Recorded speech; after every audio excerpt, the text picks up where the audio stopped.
बिस्मिल्लाहिर्रहमानिर्रहीम। आज का हमारा टॉपिक है solution of a linear system. पहला जो मेथड हम डिस्कस करेंगे वो है Gaussian elimination method. We will solve a linear system by Gaussian elimination method. There are two methods. One is Gaussian elimination method and one is Gauss-Jordan elimination method. There is a slight difference between these two methods. In Gaussian elimination method, we convert the augmented matrix of the system to row echelon form, and then by Bayes substitution we get the value of x1, x2 and x3, and this technique is called the Gaussian elimination method. And in Gauss-Jordan elimination method, we convert the augmented matrix of the linear system into reduced row echelon form, and then by Bayes substitution we get the value of x1, x2 and x3, and this technique is called the Gauss-Jordan elimination method.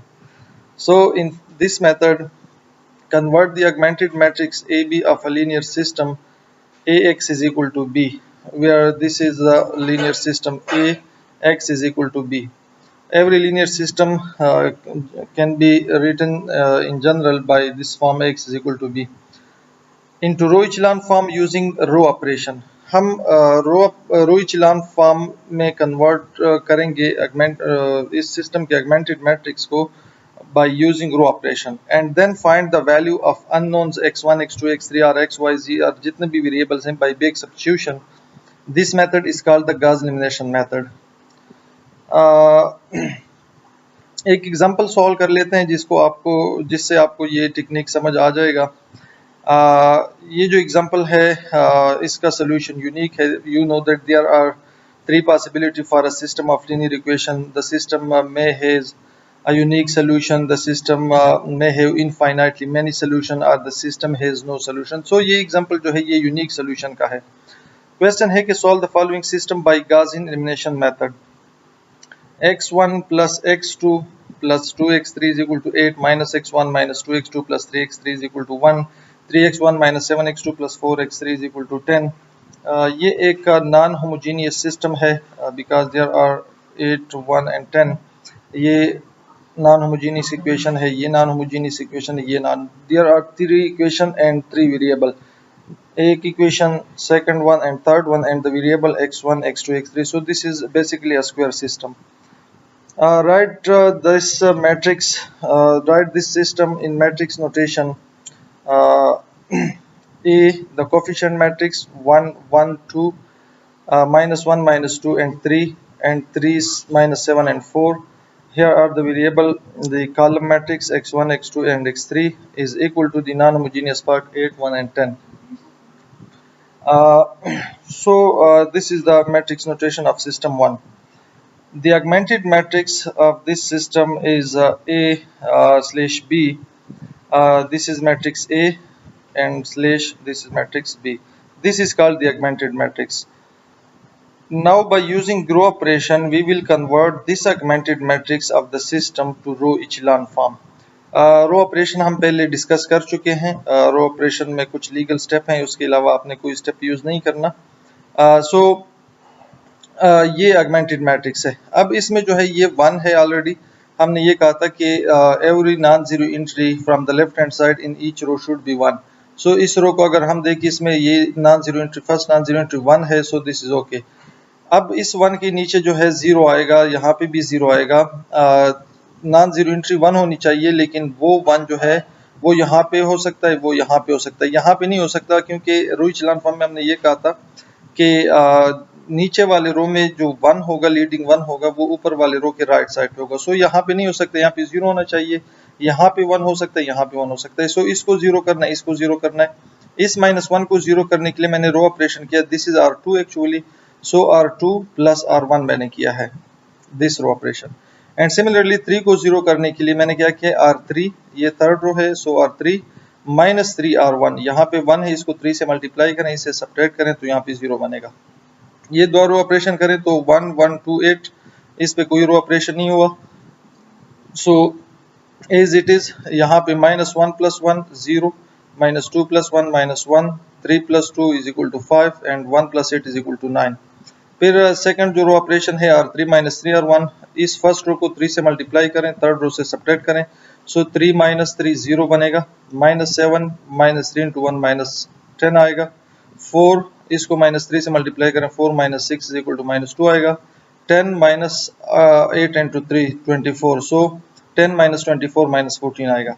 सो यहाँ पे 1 है और इसके नीचे सारी 0। अब second row पे आ जाए, सेकंड रो में नॉन जीरो एंट्री यहाँ पे -1 है, ये -1 नहीं होना चाहिए, 1 होना चाहिए, क्योंकि हम इसको रो इचेलॉन फॉर्म में कन्वर्ट कर रहे हैं। सो लीगल स्टेप ये है कि इस सेकंड रो को -1 से मल्टीप्लाई करें।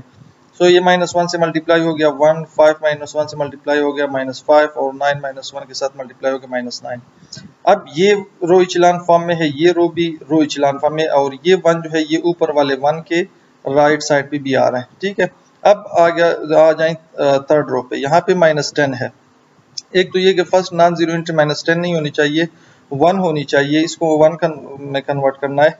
लेकिन ये माइनस यहाँ पे 1 जो है ये ऊपर वाले 1 की बिल्कुल नीचे नहीं होना चाहिए, इसके राइट पे होना चाहिए, यहाँ पे हो सकता है, यहाँ पे हो सकता है। सो इस -10 को 0 करना है, हमने सेकेंड रो को 10 से मल्टीप्लाई किया और R3 के साथ 8 किया। सो 0 प्लस 0, यहाँ पे -10 प्लस 10 0, -2 -50 -52 -14, और इस सेकंड रो को 10 से मल्टीप्लाई करें तो ये -90 और -14 ये बनता है -104। अब जो है ये 1 है, ये 1 है, इसके नीचे 0 है। सो यहाँ पे लीडिंग एंट्री थर्ड रो में -52 है, यहाँ पे हमें 1 चाहिए। इसको 1 करने के लिए जो लीगल स्टेप है, -1 और 52 पे इसको इस रो को मल्टीप्लाई करें -1 ओवर 52 से। जब इसको मल्टीप्लाई किया तो ये 0, यहाँ पे 0 बाई -52, यहाँ पे -52 डिवाइड बाई -52 1 आएगा, -104 डिवाइड बाई -1 डिवाइड बाई -52, तो यहाँ पे 2 आएगा। अब इस ऑगमेंटेड मैट्रिक्स को अगर आप देखें, यहाँ पे 1 है, इसमें लीडिंग 1 है, यहाँ पे लीडिंग एंट्री 1 है, ये नीचे 1 जो है ये इसके राइट साइड पे है, ये जो 1 है ये ऊपर वाले रो के राइट साइड पे है। So which is now in row echelon form, row echelon form में कन्वर्ट हो गया। अब इस ऑगमेंटेड मैट्रिक्स को दोबारा सिस्टम फॉर्म में लिखें, जिस तरह आपने सिस्टम से ऑगमेंटेड मैट्रिक्स लिखा था, इस तरह ऑगमेंटेड से मैट्रिक्स से सिस्टम फॉर्म में लिखें। सो ये हो जाएगा x1 plus x2 plus 2x3 is equal to 8 first equation, x2 minus 5x3 is equal to -9 second equation, और लास्ट रो जो है ये 0, x1 plus 0 x2 plus 1 x3 is equal to 2, so x3 is equal to 2। So यहाँ पे अगर आप देखें x3 की वैल्यू हमें मिल रही है 2, ये सेकंड इक्वेशन में पुट करें यहाँ पे तो आपको जो है x2 की वैल्यू मिल जाएगी आफ्टर सम सिंप्लीफिकेशन। सो x2 और x3 के वैल्यू जो है फर्स्ट इक्वेशन में यहाँ पे x2 और x3 के वैल्यू पुट करें तो आपको मिल जाएगी value of x1। So we get the value of x1 is equal to 3, x2 is equal to 1 and x3 is equal to 2, and this technique is called the Bake substitution, क्योंकि third equation से आपने second equation में put किया वो value find की x2 की, और फिर आपने फर्स्ट इक्वेशन में, this is called Bake substitution. So we get the value of the unknown x1, x2, x3, which is basically the solution of the linear system. So the solution is x is equal to x1, x2, x3 is equal to x1 की value 3, x2 की value 1 और x3 की value 2, which is a unique solution. Unique solution जो है वो हमेशा आपके पास direct x1, x2 जितने भी वेरिएबल इन्वॉल्व है उसके कोई रियल वैल्यूज आपको मिलेंगे। सो this is a unique solution and this is an example of Gaussian elimination method.